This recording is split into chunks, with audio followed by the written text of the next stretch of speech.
سندھ میں state of the art centre of excellence کا افتتاح کر دیا گیا۔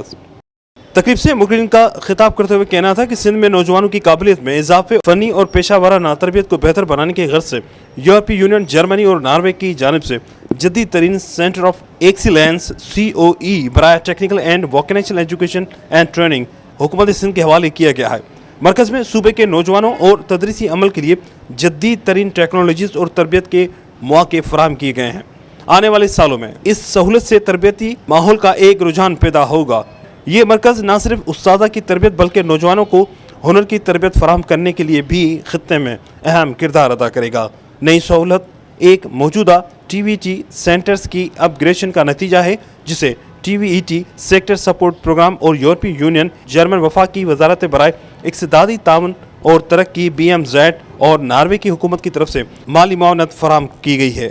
تقریب کے شرکا سے خطاب کرتے ہوئے چیئرمین ٹریفٹا سندھ سلیم رضا جلبانی نے صوبے میں ہنرمندی کے شعبے کو سپورٹ کرنے پر ترقیاتی شراکت داروں خصوصاً یورپی یونین کی کوششوں کو سراہا۔